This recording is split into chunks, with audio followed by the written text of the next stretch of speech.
On a cold night, and hello to those folks who are watching on the live stream. My name is Lori Lightfoot, and with my colleague Amanda Kite, we're from the Charles River Associates, and we are here to provide to the members of the Board of Trustees and the public our final report regarding our investigation of the allegations of financial mismanagement and other matters concerning the Village of Dolton. A couple of quick housekeeping matters. You should and should be circulating index cards if you want to ask us questions. We're going to go through the entire presentations first. I'm not promising you that we're going to be able to answer everyone's question, but we'll try to get you as many as possible. We will set up, for those that we aren't able to answer, we will set up a microsite and have answers to the different questions there. Also, that's circulating is a document that if you want a hard copy or an electronic copy of this PowerPoint presentation, give us your name and your email address, and we'll make sure that you get it within the next 24 hours. I want one. All right. Well, make sure you fill out the paperwork. There's sheets going around that you should be able to put your name and your email address, and then we'll be able to provide you with a copy of the deck. The deck is long, and given the number of people that were here, we felt like it made more sense to provide electronic copies and try to anticipate how many people would want a copy. Let's go.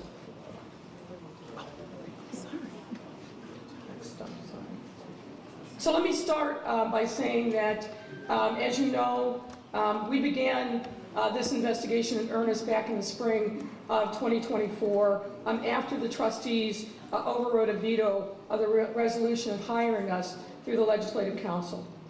We were tasked with looking into irregularities, allegations of irregularities regarding financial mismanagement by Mayor Tiffany Henyard and others in her administration. And I want everyone to be clear, we are not conducting a criminal investigation. This is an investigation that depended upon witness testimony, that depended upon getting access to certain documents. Next slide. And to be clear, we did not receive total cooperation in this investigation. In fact, we encountered many challenges getting access to relevant documents and information from the very beginning of the engagement. We do not have subpoena power as an independent investigative team, which would have allowed us to obtain materials and cooperation from individuals. The village's personnel policies do not require cooperation with internal investigation. That proved to be a challenge in this circumstance. And the lack of cooperation by some individuals led to delays, limited our abilities and the scope of the work, that ultimately limited the information that we were able to address in the course of this investigation. Despite these obstacles, we made progress in providing information to the trustees and to the public on the true financial condition of the Village of Dolton, along with some other issues. And as a result of that, we're able to make some concrete recommendations, many of which the trustees have already adopted, on how to right the ship, to make sure that there are financial guardrails in the operation of city government, and to provide some other supports that would all be in favor of transparency and good governance. For those of you who don't know, we thought it would be important to give just a little bit of background about the Village of Dolton. The village was incorporated in 1892, and according to the most recent census data, the population is approximately 21,426. The median household income is 58,706, and the village is approximately 91% African American. The village has a trustee form of government, which matters under the organization of the Illinois Municipal Code, and we'll talk about that briefly in a moment. The key city employees for the village, aside from the trustees, are the mayor, the village administrator, the director of administration, director of finance, and a staff accountant. Now, I'm not going to read everything on this slide. This is excerpts from the Illinois Municipal Code, but suffice it to say that the code really is a set of specific mandates on how a trustee form of government and other forms of government are supposed to conduct themselves. It provides things like there should be an annual appropriation, and ideally that is done in the first quarter of the village's fiscal year. No official can incur debt over and above what the budget is unless there is a 2/3 majority vote by the board trustees. There can't be entering into contracts without a corresponding appropriation. The municipality must have an audit of its financial records annually. As you know, this became an issue, and we'll talk more about that as well.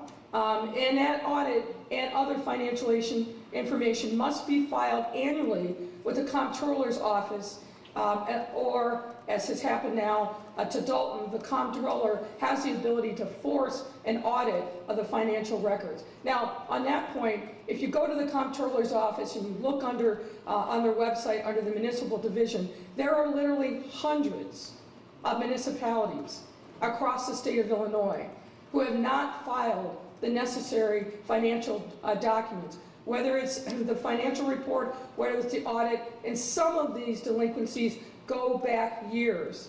But soon after we had our report in early August of last year, the comptroller's office suddenly paid attention to the village of Dolton and took notice, while other municipalities across the state have been delinquent in their responsibilities for years. One might ask, why is that so? Next slide. One of the challenges, and we recommend, this is one of our recommendations, is the village doesn't have a codified municipal code.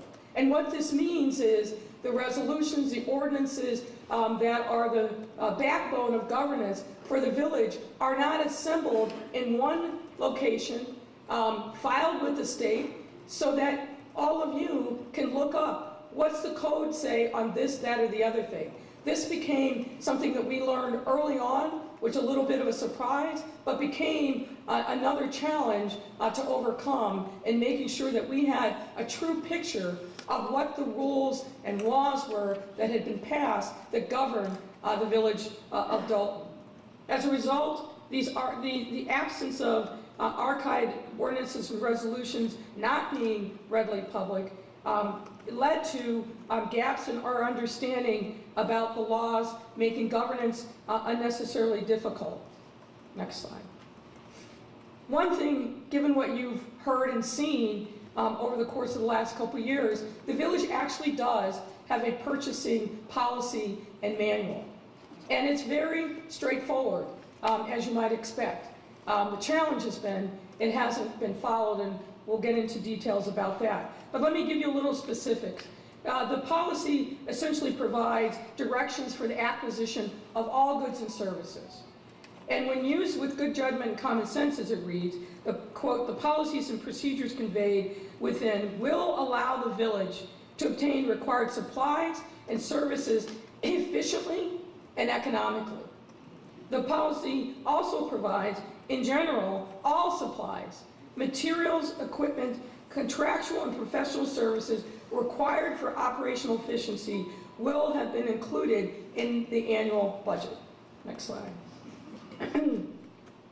There is in this purchasing policy set controls on who can authorize what at what dollar levels. As you can see from this slide, and department heads can authorize spending up to $1,000.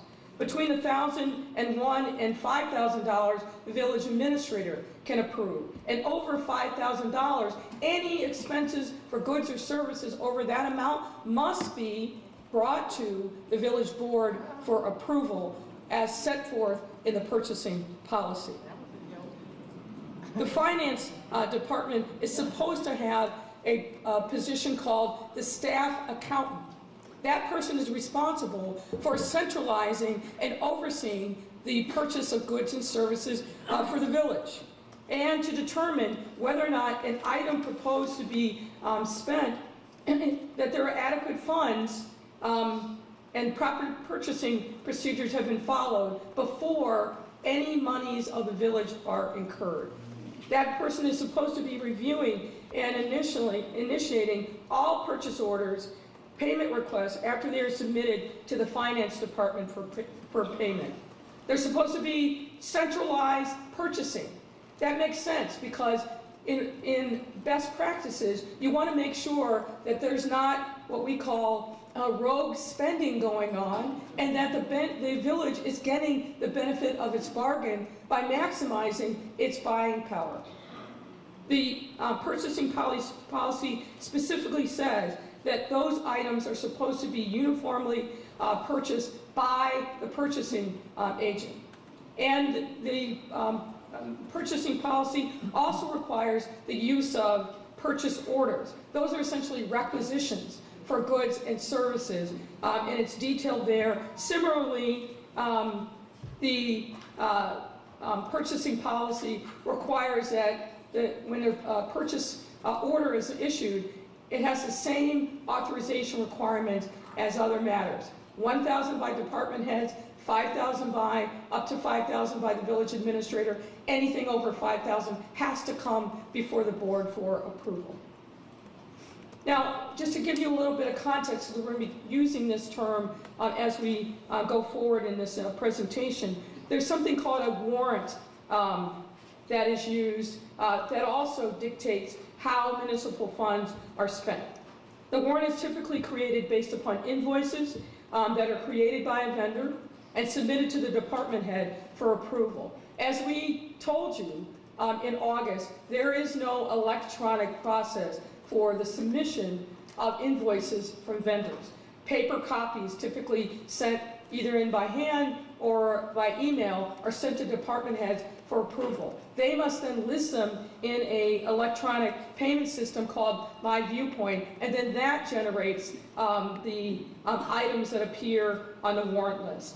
Based upon our investigation, there are essentially two kinds of warrant lists. There's an accounts payable warrant list, which includes most of the village's expenses, and then there's a second warrant list that's called the electronic list, which includes payments made by wire, ACH, credit card, or any other electronic or online method. Next slide. The village expenditures, as reflected on the warrant list, are then reviewed and approved by the board at each board meeting. And after an expense is approved by the board, Janice Johnson, who's the Director of Administrative Services, is supposed to prepare a check for signature and payment.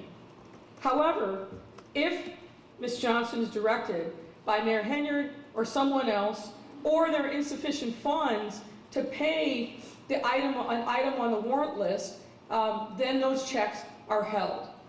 And apart from payroll, the accounts payable warrant list reflects invoices that have been submitted for approval and payment but not yet paid. And we understand from the John Kasparek accounting firm, which is essentially the outside firm for the village of Dolton, that there are many items that appear on the electronic warrant list that have already been approved before they are presented to the board. Now, next slide. As it relates to credit card expenditures, we also understand from John Kasparek personnel that credit card balance is paid as a matter of course, meaning that as the bill becomes due, it's paid before it reaches the board for approval. In general, credit card expenses are only added to the warrant list when there's a receipt submitted. What we found is that many credit card expenditures never make it onto the warrant list for approval, in part because there is not a system for ensuring that there are receipts for the various credit card purchases. And what this means, unfortunately, is that the Board of Trustees in many instances was not able to even track or see credit card purchases that were being done over the last few years. Let's go on. Let's give a little background on Mayor Tiffany Henyard. As many of you know, she's a lifelong resident of the village. She served as a village trustee from 2013 to 2021. Her bio cites that she graduated from Robert Morris College, although we were unable to verify that. And she became mayor as of May 2021.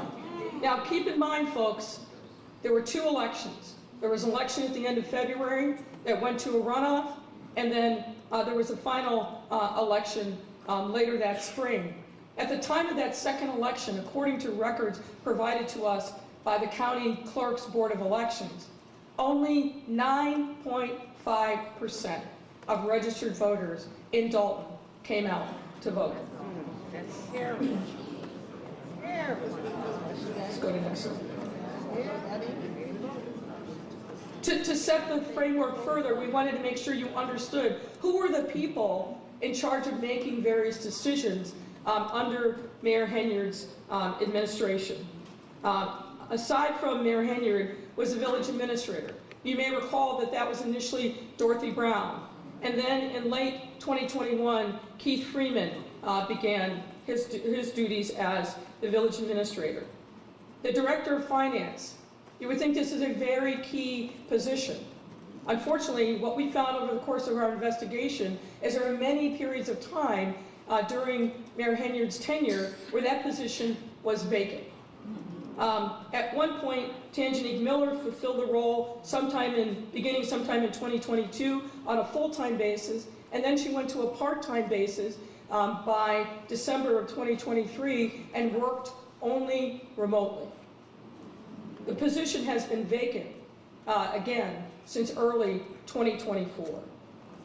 As I mentioned before, the Director of Administration is Janice Johnson, and you remember from my discussion about the purchasing policy, where there's supposed to be somebody who's a staff accountant that is responsible for monitoring and overseeing the purchase of goods and services on behalf of the village.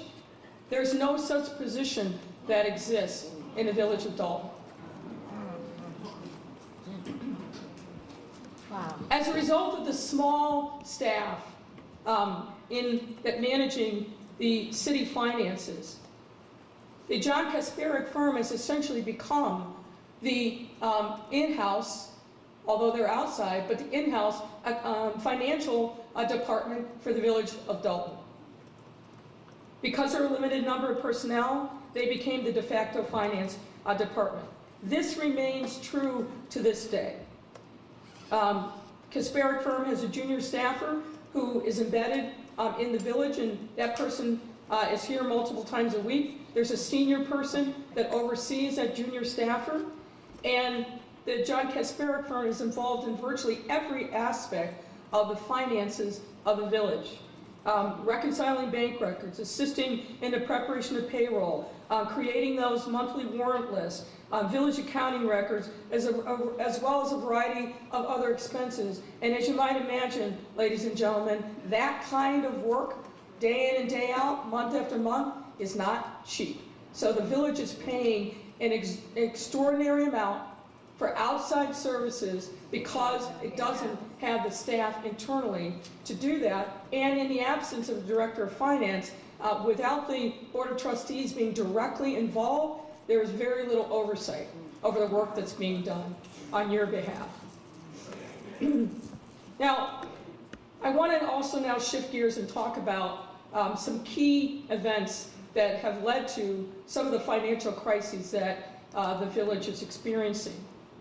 And what we found in our investigation, and that's based on a review of contemporaneous documents and witness interviews, that beginning at least as early as late 2021, there was a concerted, systematic effort on behalf of Mayor Henyard and others in her administration to hide the true financial condition of the village of Dolton from the trustees and from members of the public. To step back, let's talk about what the state of play was before Mayor Henyard became mayor. What we found is that prior to that time, the Kasparek firm would provide 3 different and important categories of information to the entire Board of Trustees, key city personnel, to make sure that folks were up to speed on a real-time basis as to what the circumstances were, both of expenses and revenue, and whether or not the expenses and revenue were on track with budget projections. They created a weekly report reflecting what work they did on behalf of the village. Monthly financial statements with the detailed notes memorized in an accompanying memo. Warrant list, which detailed the expenditures to be presented at board meetings. And for a time, Cascading firm also prepared and shared a payroll list. Now, initially, in 2021, at the beginning of Mayor Henyard's term, Chris Marabali of the Cascading firm caused these documents to be sent to a wide array of people on an email. Again, the trustees, key city employees, and Mayor Henyard herself. But this practice began to change in the fall of 2021. What we see in the fall of 2021 is the start of the effort to make sure that the trustees did not have full access to information about the true financial condition of the village's finances. And I want to walk you through step-by-step evidence that we were able to review that was memorialized contemporaneously, primarily in emails.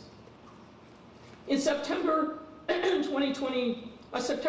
2021, in an email to John Kasparek, Chris Marabali, remember this guy who's responsible for supervising the work here at Dolton, noted, quote, "The mayor has requested that the warrant list for both electronic and regular billing be sent to her first for review and approval prior to it being released to the board."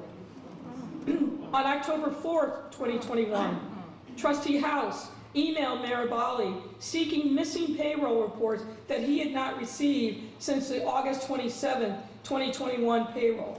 That same day, Marabali forwarded that email from Trustee House to Mayor Henyard and sought advice on how to respond. On October 21st, 2021, Chris Marabali reported to John Kasparek via email that Mayor Henyard was very upset with him because he disclosed in a board meeting that she had directed him not to send trustees payroll records. There's a board meeting that precedes this October 21st date, where you can see on the YouTube video that she's asking him, "Did I tell you not to send this information?" He answered in the affirmative, and that was the source of her anger with him. He was later called into a meeting with the mayor in the presence of Janice Johnson and Dorothy Brown, and the mayor in effect told him that he should never contradict her in public and that he should shade the truth.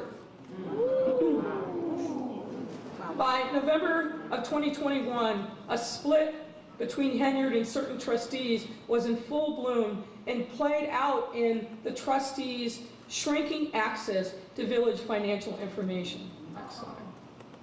And on January 22nd, 2022, Marabali again transmitted the December financials and a corresponding memo to the full list, including the trustees.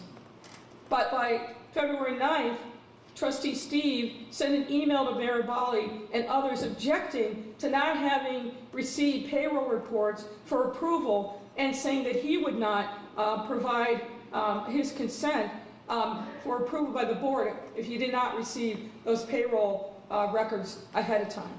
Trustee House concurred in that same email chain. On February 24th, and this is an important date, Marabali transmitted the January financials and the accompanying Miller only to Chanjani Miller. At that point, the trustees were cut out. On March 9th, 2022, Marabali sent his weekly report to the mayor, trustees, and others. The next day, Freeman admonished Marabali and said, quote, "Chris, please stop sending these emails to everyone. It is a direct violation of the Open Meetings Act. Send this information to Miss Miller and Janice," meaning Janice Johnson, end quote. I can tell you that the mere transmittal of information where there's no actual action being taken is not a violation of the Open Meetings Act. So in sum, by March 2022, the trustees were effectively cut off from receiving regular financial reports generated by the Cascading firm, which would have provided them with information on the true financial condition of the village, and they would have been able to see at that point that there was a significant increase in expenses, as we reported previously, while at the same time there was not revenue to match those expenses. Now I want to shift gear and talk to you a little bit about FOIA. Now this is not a FOIA class, so I'm not going to go in chapter and verse, but the bottom line, as many of you know, is that under Illinois law, municipalities are required to keep and produce the records of governance to anybody who asks for them, with a narrow set of exceptions. And that means that the municipality has to set up a process by which people who want certain kinds of information can get that information, and that they have a certain timeline in which they have to provide that information. They can ask for an extension of time, but what they cannot do is simply ignore requests coming in through the Freedom of Information Act. Let's go to the next slide. Now, from May 21st, from May of 2021 through September of 2023, based on our review of relevant FOIA records and witness testimony, there were a significant number of FOIA requests that came into the village. Most of the requests were ordinary type. People asking about particular addresses within the village, people seeking other information. But what we started to see in 21, and then it increased steadily over time, is people asking very specific information about the governance of the village, and in particular, asking information about how money was being spent. At the beginning of Mayor Henyard's tenure, Clerk Allison Key was responsible for FOIA requests. According to Clerk Key, when a FOIA request would come in, she and her team would review it, then they would send it to the relevant department. There were FOIA liaisons in each department, and it was their responsibility to look for responsive documents and then provide them to Clerk Key so then she could respond to the FOIA. The increased number of FOIAs over time posed a challenge given the limited resources that were devoted to FOIA. So what we saw is a very small staff, very few resources, and an expanding number of FOIAs that came in. There were not sufficient resources to be able to meet that rising interest in the governance of the village of Dolton. Now, there were many allegations that we received that Mayor Henyard ordered village personnel to simply stop responding to FOIA. We were not able to verify those allegations, in part because village employees who reported directly to Mayor Henyard did not cooperate in our investigation.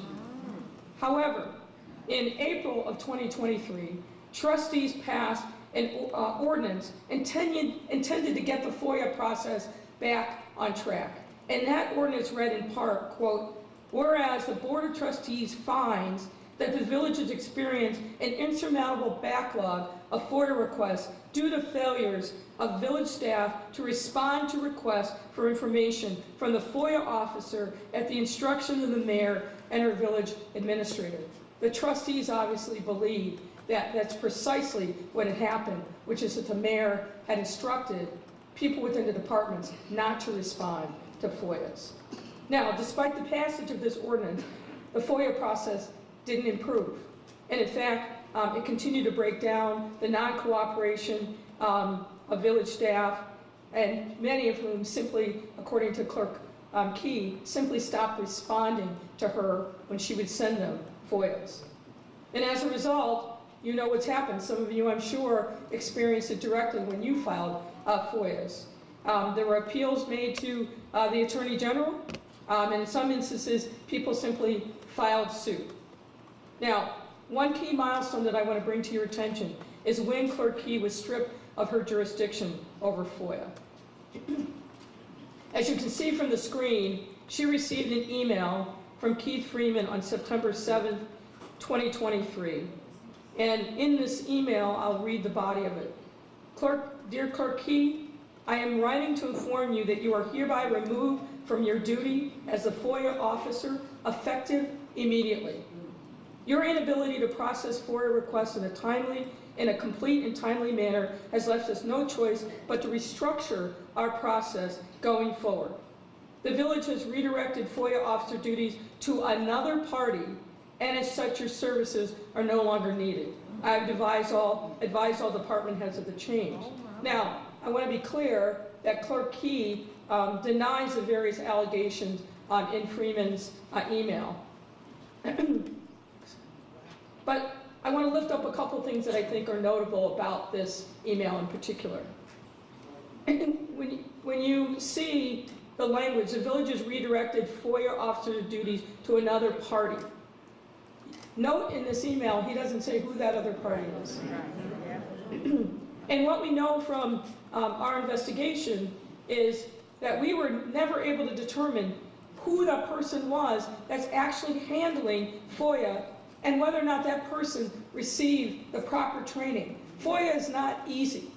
There's a lot of nuances that are involved in the statute to make sure that there's proper compliance. We have no idea to this day whether or not the person or persons who was handling FOIA actually received proper training. There was no effort to take over the files of pending FOIA requests, and there was no process put in place for transitioning of the responsibilities from Clerk Key and her team to the unknown new FOIA officer. There's plenty of evidence, and again, I think you all have experienced it firsthand, that after Clerk Key was removed of her responsibilities over FOIA, the FOIA process didn't get better. If anything, it got worse. And these issues continue to this day. Now, let's shift gears, and we're going to talk about financial management concerns. There was an opportunity for the village of Dolton to take advantage of a $5 million appropriation that had been put in place from one of the state legislatures on behalf of the village of Dolton. And this was in the state fiscal year 2023. However, that appropriation, for some reason that we were not able to ascertain, was never taken advantage of, meaning those monies never came into the village of Dolton. So $5 million that could have significantly helped the financial fortunes of this village got recycled and went elsewhere, but never came to the village of Dolton. I want to talk to you next about the American Rescue Plan dollars and funding that came to the village of Dolton. You already know what it is. This is the crime chase. As many of you know, the American Rescue Plan was put into place by the Biden-Harris administration to help municipalities, cities, counties, states recover from the economic impact of the COVID-19 pandemic. And the village received an allocation through the state, which is appropriated in 2 tranches from the Illinois Comptroller's Office. And you can see in this chart, the first tranche came in September of 2021, and the next big tranche came again in September of 22 for a total of just over $3 million.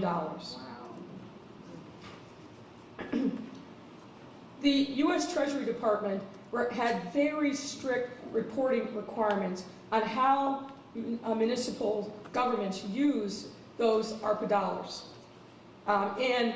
Somebody was supposed to be designated as the ARPA reporting person responsible for making sure that they were complying with U.S. Treasury regulations. But contemporaneous documentation that we have seen and confirmed in recent communications is that no one from the village actually took the responsibility to complete the reporting information. The access to the reporting portal was set up for Ms. Miller, the former finance director, but there's no evidence that she actually made the required reporting of how ARPA dollars were used here in the village.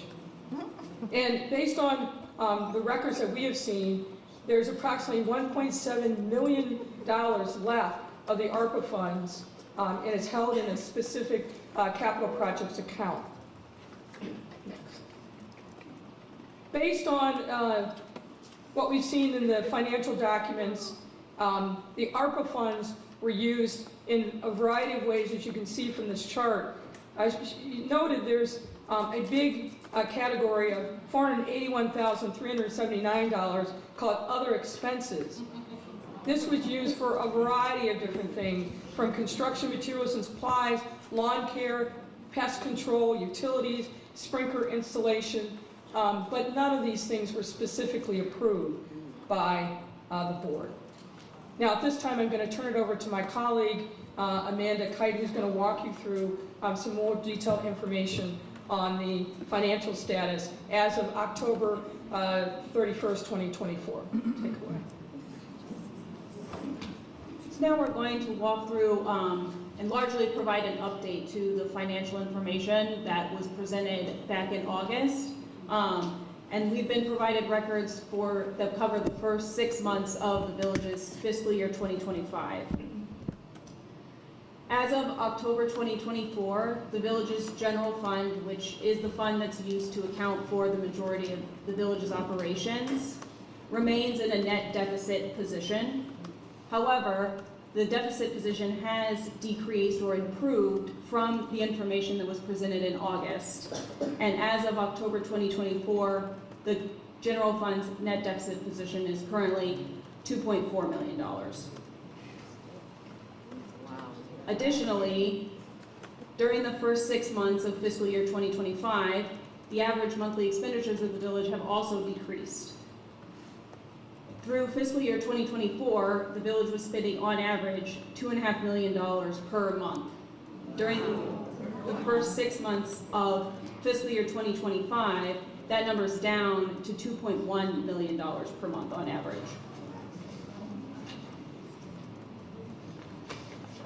Following along with that, Can I just interrupt you? I think it's also important to note that when we provided an update back in August of last year, which laid out many of these numbers and showed the village in really dire financial condition, the trustees immediately took action to address particularly the spending side of the ledger, significantly reducing the number of credit card access, working with banks, restructuring some of the expenses. So that accounts in part for the reduction in expenses. And as Amanda will explain, there are other factors that contributed to this, but I wanted to note that the trustees heeded the concerns that we raised back in August and took specific action, many times in opposition from Mayor Henyard, to make sure that they were starting a process of putting the village back on better financial footing. so following along with that, the decrease in expenditures. Through the first 6 months of fiscal year 2025, the village's expenditures have matched the revenues that came in during that time period. This is in comparison with the same time period in fiscal year 2024, where the gap in revenue to expenditures was almost $5 million. So the expenditure and revenue gap has improved. This gap decrease is for two primary reasons. First being, as of October fiscal 2025, revenues are approximately $3 million more than compared to the same time period in fiscal year 2024, which is largely due to the timing of when the property taxes were released to the village. In 2023 and 2024, property taxes weren't released until November or December, where in fiscal 2025 they were released much earlier. But additionally, expenditures have gone down, most notably general administration, police department expenditures, and public works.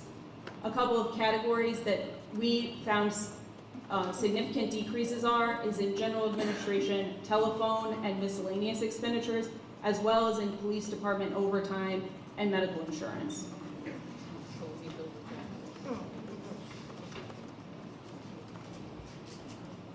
The village's cash balance has remained generally the same since the information that was presented in August. As you can see from the chart, as of May 2024, the general fund had an unrestricted cash deficit of almost 5.7 million.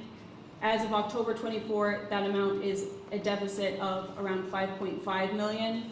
And this deficit includes the amount of held checks that the mayor discussed previously. Those are reflected in these deficit balances. Regarding those held checks, as we presented in August, since March of 2023, and nearly every month since then, a portion of the checks that were approved and printed have had to be held. As of June 18, 2024, this was 589 checks that totaled over $6 million, which were approved but had not yet been sent to vendors. Since the August presentation, we've requested but had not been provided an updated listing of the current status of the village's held checks. However, we've been told, though not able to verify, that the current amount is still in excess of $5 million.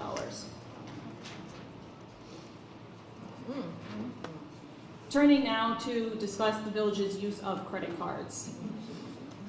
As we discussed in the August presentation, we're aware of 6 different credit cards that have been in use by the village at various points in time from January 2021 through at least June of 2024. Since the August presentation, we did request updated credit card statements that would cover July 2024 through December 2024, but we did not receive any updated credit card records. As you can see from the chart, the use of credit cards steadily increased from calendar year 2021 through 2023. In 2023, the village spent over $775,000 on credit cards.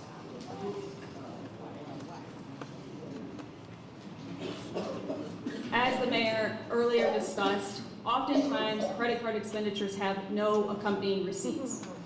And the credit card statements alone provide limited information about the credit card purchases. Given this overall lack of available documentation, it is not possible for us to ascertain important information about the village's credit card use, such as who made the purchase, was it an approved purchase, and what was the government purpose. This type of additional information is necessary to perform a complete investigation of the credit card use and to draw any conclusion about any individual purchase. That being said, through our investigation, we did identify certain categories of expenses that stand out, which the village may wish to pursue additional information to further understand the nature of the charges.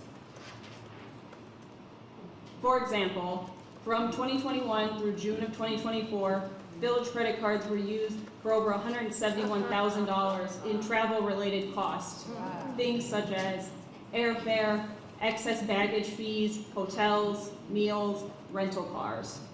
There are over $51,000 spent at local area restaurants, as well as expenditures at retailers such as Dick's Sporting Goods, Best Buy, Wayfair, Walgreens, Apple, and Walmart. Now, some of these expenditures, but not all, are reflected on the electronic warrant lists that we were provided and reviewed. However, the level of detail in the description of what the purchase is for varies by purchase. Some purchases have very limited information, and the description is simply the name of the merchant, or a more vague description such as meals or donuts. Others provide more information, such as training accommodations or code enforcement lunch.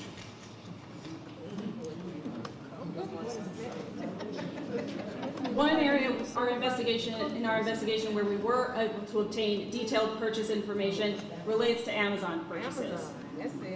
The vast majority of purchases made by the village on Amazon were paid for with village credit cards. From January 2021 through June of 2024, the village spent approximately $218,000 on purchase from Amazon using village credit cards, the largest spending of which occurred in 2023. Now, the vast majority of the purchases on Amazon do appear to be for routine items such as office supplies, office furniture, and supplies for the police department. And the Amazon order details show that these orders were delivered either to Village Hall or to the police department. Additionally, many of the largest purchases on Amazon, 3 of which we identified in the August presentation, were related to materials or supplies for the skating rink. This includes $5,099 for artificial ice tiles, $33,000 for artificial ice tiles, $5,600 artificial ice tiles, $4,700 artificial ice tiles, and then $3,700 for ice skates.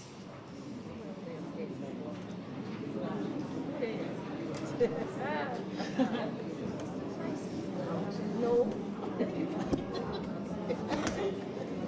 Ladies and gentlemen, let me just pick up and conclude on the Amazon purchases.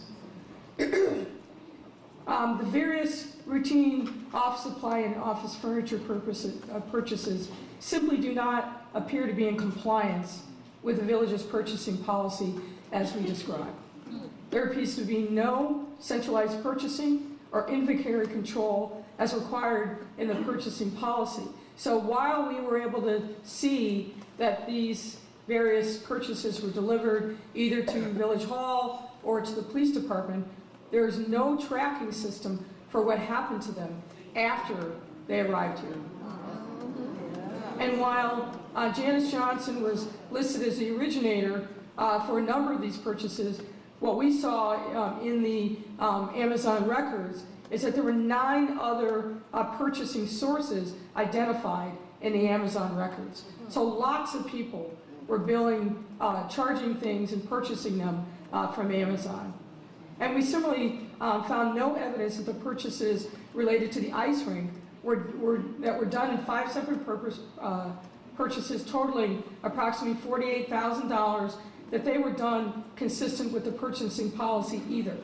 For example, we were unable to find evidence that these purchases were done as a result of a competitive bidding process, which an amount of that size would have been triggered by the purchasing policy, nor is there evidence that these particular purchases were presented to the board prior to approval. As you will see, one of the recommendations that we're making to the board is to institute a written policy for performing background checks of prospective village senior and key personnel. There are 3 personnel that we call out on this slide, and based on our investigation, these and other individuals either working for the village or proposed by Mayor Henyard to assume key roles have issues in their background that likely would be disqualifying if they had been properly vetted. Now, I want to go through some of the consequences, because of course there has been consequences of all the things that we've already talked about. You can't have a situation where there are no financial controls, where the trustees are systematically excluded from finding out the true nature of the financial condition of the village, where there's a routine process of exceeding the amounts of revenue with expenses, some of which may or may not be for a legitimate government purpose. The first of these cascading consequences is the audit. As I noted at the beginning of this presentation, under Illinois law, every municipality over a certain size is required to have a financial audit of its books and records every single year, and to produce that audit to the comptroller's office. The fact of the matter is that for the last several years, the village's auditor had been an accounting firm, an auditing firm known as Lauterbach and Amann. Draft audits for fiscal year 2022 were completed, but they were never finalized.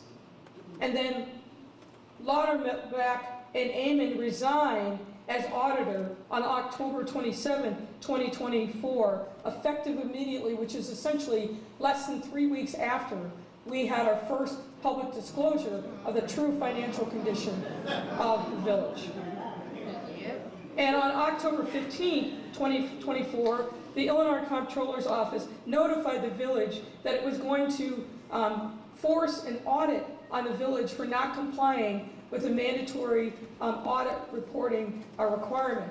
Now, as I noted, There are literally hundreds of municipalities across this state that have long-standing delinquencies in filing their reports, but for some reason, the comptroller decided that Dolton was going to be the example.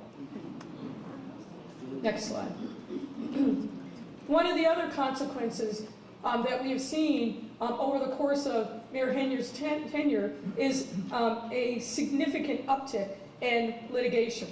According to court records maintained by the Legislative Council, 48 separate lawsuits have been filed against the village under Mayor Henyard's tenure.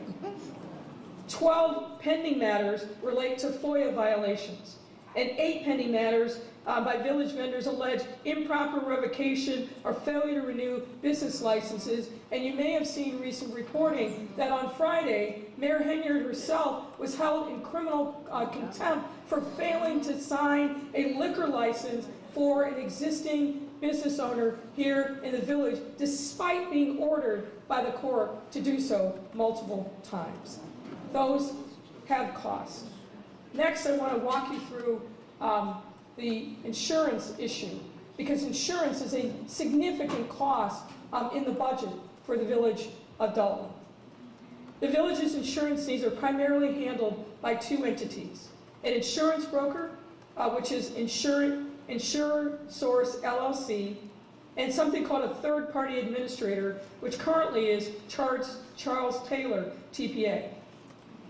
In 2024, the village's insurance coverage became at risk due to late or non-payment of fees.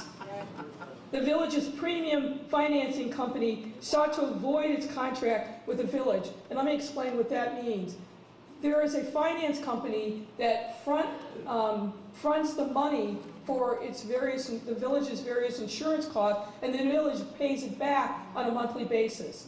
But because of non-payment, that finance company walked away from its responsibilities and said, we're not going to we're not going to finance any future funds to the village to pay its insurance. That created a bit of a crisis.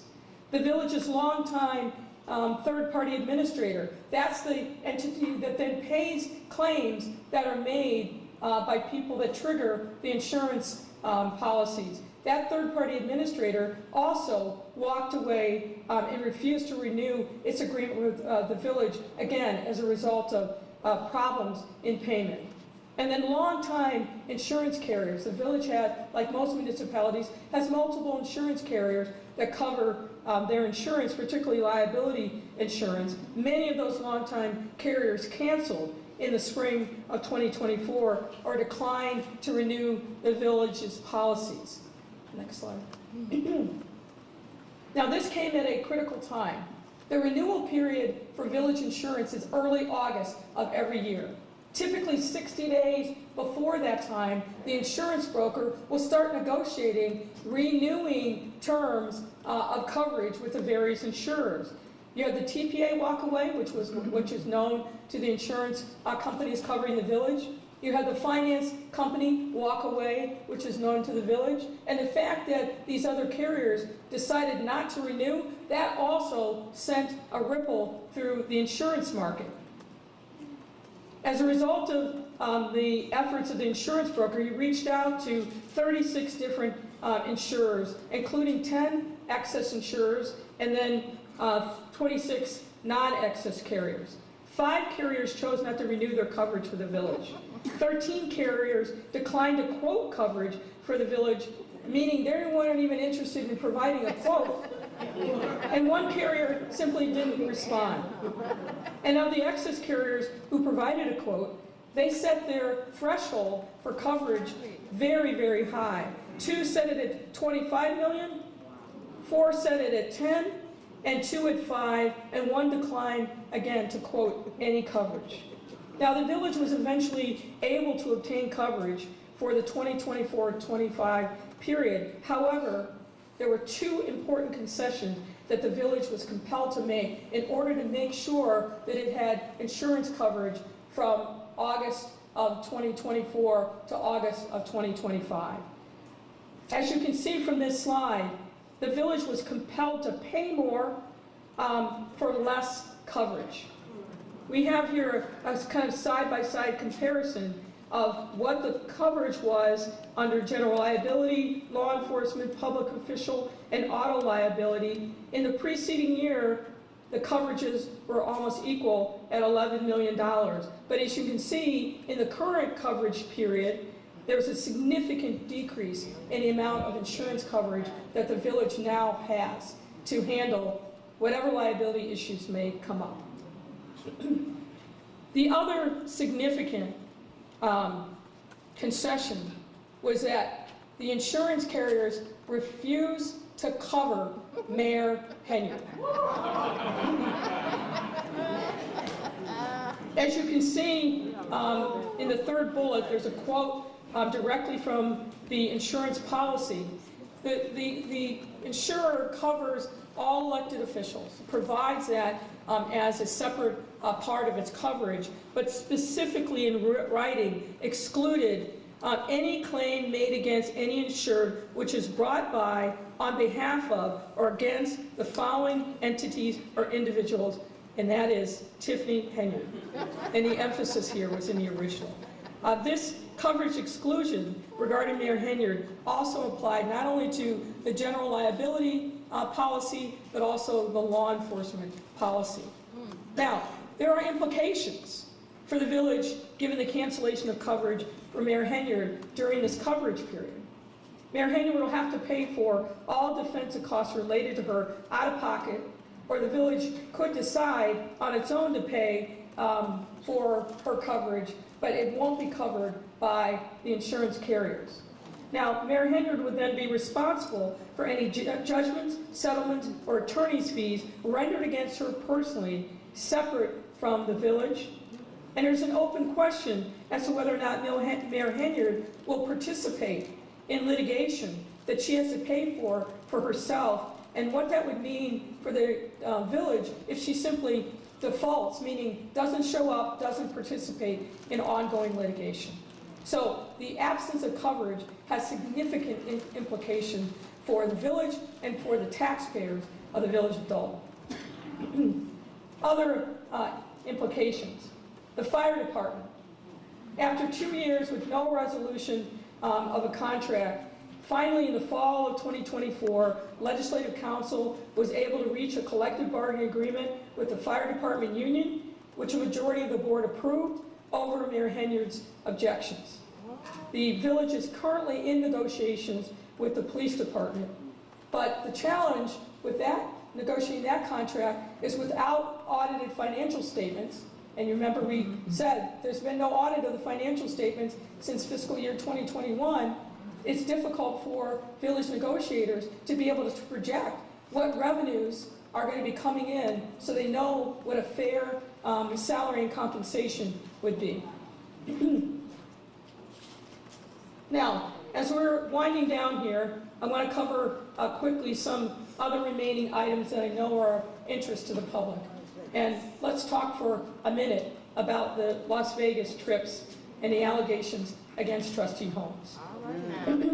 There are actually 2 trips, one in May 22 and another in May 2023, where Mayor Henyard and a large delegation went to an economic development convention in Las Vegas.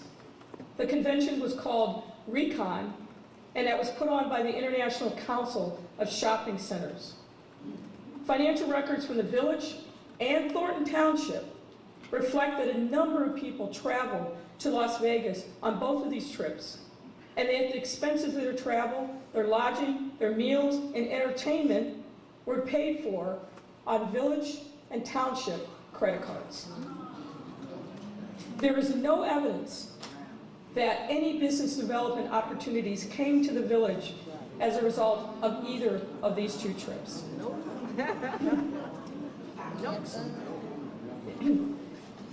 You're all aware of the fact that there are allegations against Trustee Holmes as a result of contacts between him and a former village employee on the May 2023 Las Vegas trip. We're not going to go into chapter and verse on this because we are not a criminal investigative authority, but suffice it to say, the allegations are that Holmes took advantage and assaulted a young woman while she was unconscious in his hotel room, that he contacted a village Dolton police officer who was also on the trip, FaceTimed him, showing the young woman unconscious on the hotel room, and some of you are aware that a recording of that FaceTime call has recently surfaced. The young woman eventually filed complaints in Las Vegas and suburban Cook County. Fall of last year, the Las Vegas criminal authorities closed its case after its investigation. The young woman has also filed a complaint with the EOC alleging that she was wrongfully terminated from her employment as a result of making an outcry to Mayor Henyard directly about the alleged assault. And the young woman has subsequently filed a lawsuit which makes similar allegations, and that lawsuit remains pending. Importantly, neither the young woman, Trustee Holmes, or other witnesses cooperated with our investigation. Another thing that I think is important regarding this alleged incident between Trustee Holmes and this young woman. Working through the Delgado law firm, we learned that Mayor Henyard authorized an investigation to be conducted by a firm called R.E. Walsh and Associates out of Oak Brook, Illinois. This investigation was not authorized by the board, and the results have not been shared with the board. It is unknown to this day what the scope of the investigation was, who was interviewed, if anyone, what documents were reviewed as part of this investigation, or its findings. The R.E. Walsh firm has refused to provide its report or otherwise answer any questions about its investigation because it's not been paid for its services.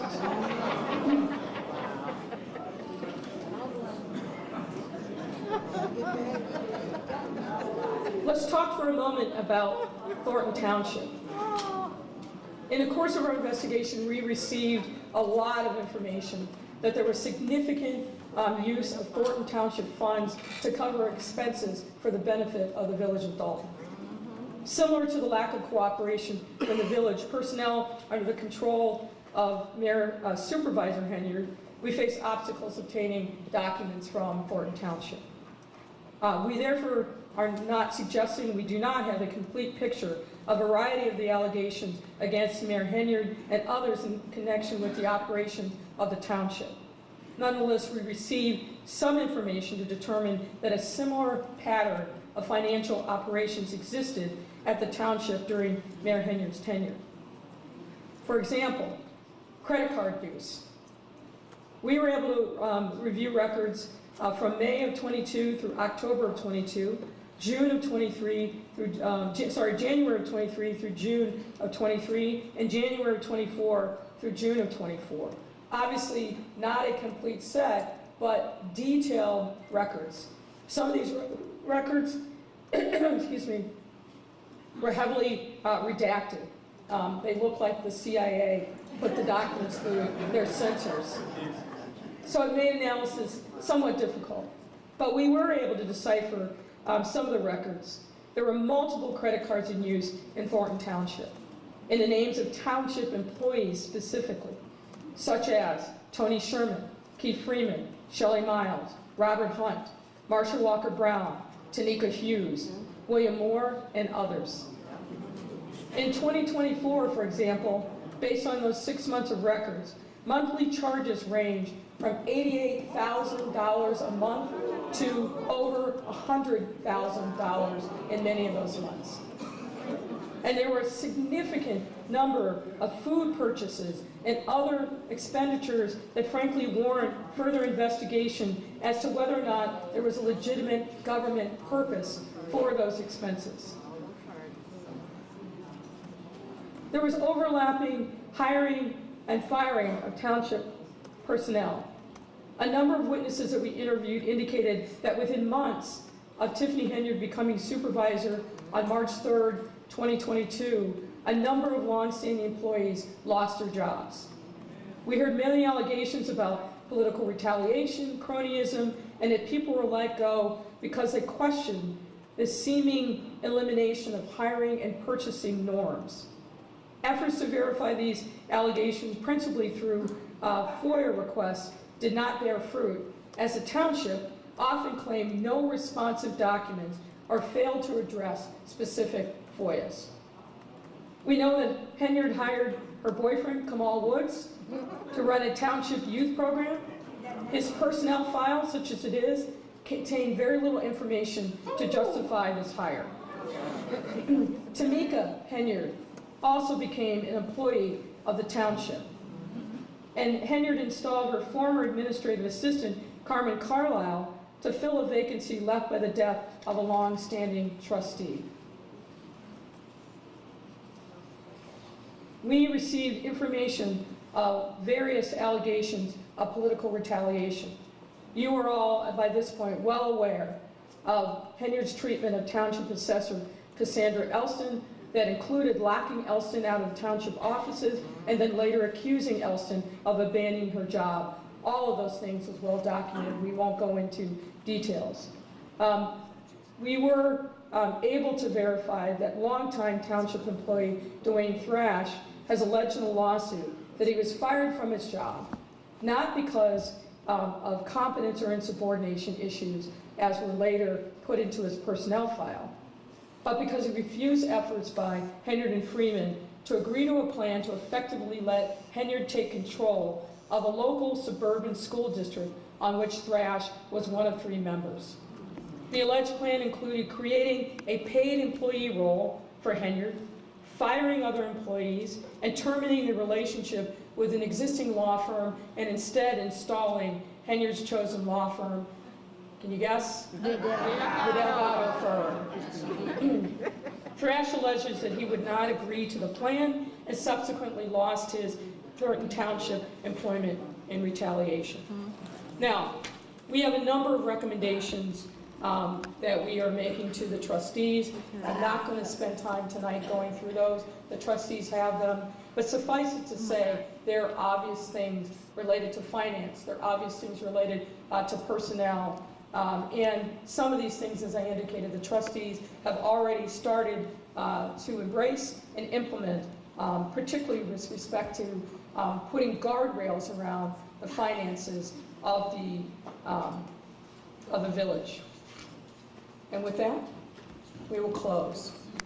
Thank you for your time and attention.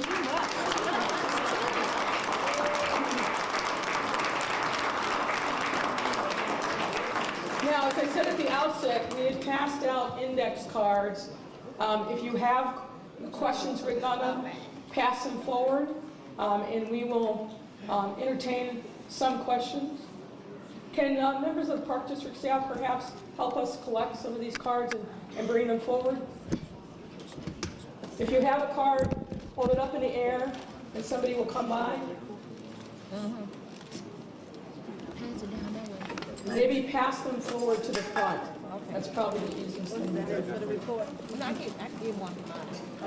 And remember, if you'd like an electronic copy of this PowerPoint deck, please make sure you provide your name and your email address.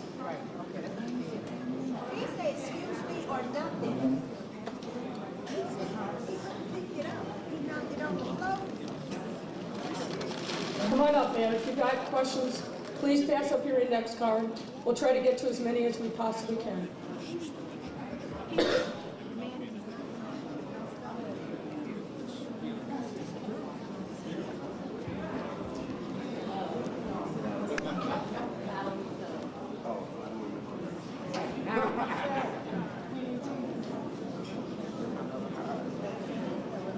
Okay, my bad. I have to get that.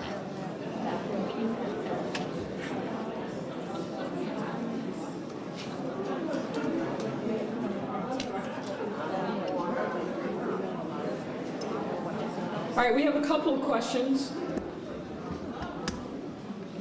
One is, why didn't the $5 million come to Dolton? The answer is we don't know. What happens is monies get appropriated and become part of a budget. It will go to the relevant state department for allocation, but then the municipality has to fill out certain paperwork in order for it to claim that allocation. We have not found any evidence that that happened with the Village of Dolton. This person also asked, is there anything to hold Tiffany personally liable? Well, as you know, there are a number of different lawsuits that have been filed, and obviously you have your vote. Next question is, if supervisor is uninsurable, how can she hold a position? Now, the insurance issue is with respect to her role as the mayor of the Village of Dolton. We have no visibility into whether or not the insurance issue also applies to the township. But she can still hold her position, but as I indicated, with no lack of insurance coverage, it puts the village and the taxpayers potentially at risk, and certainly she would have to pay for her own lawyer, her own defense, if she is sued in the course of her duties. There's a question of who pays the services that are rendered by my colleague and I. As you recall, the trustees voted to approve the hiring of us, and that comes from the Village of Dolton. Are you bringing me one more question, ma'am? Come on up. Okay, that's fine. Okay.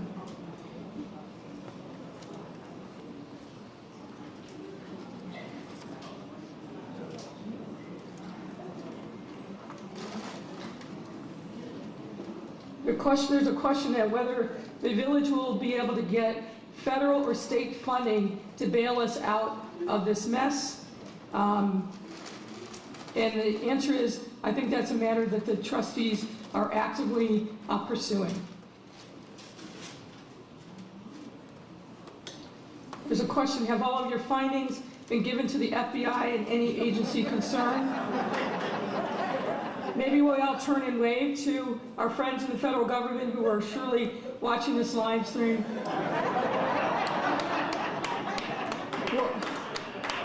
What I will say is we have been in contact with members of the U.S. Attorney's Office who are investigating this matter.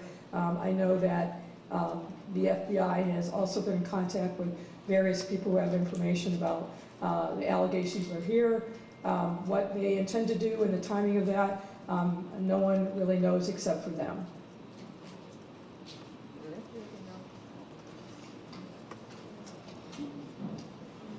Let me just sort through and see if there are any other questions.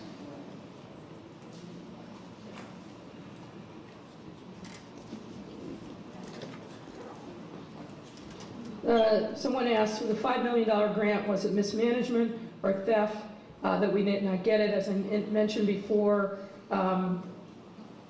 there's a process by which a municipality that gets an appropriation has to claim it.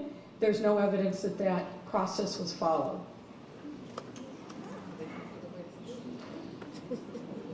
There's a question of when can vendors expect past due payments to be handled.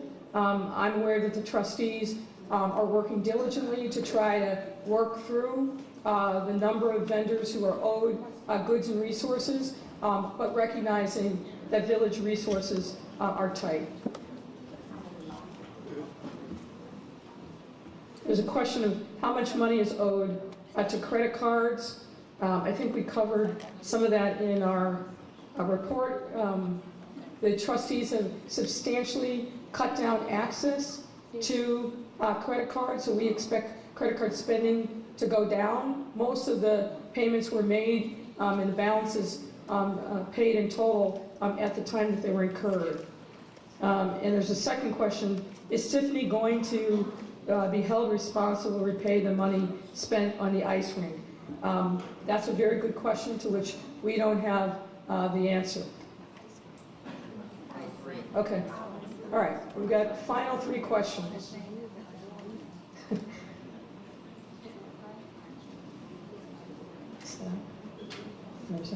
All right, actually, final question. The others were request to get a copy of the PowerPoint deck. How many laws have been broken? Good question. question, but impossible to quantify. Thank you all. Thank you all for your time and attention.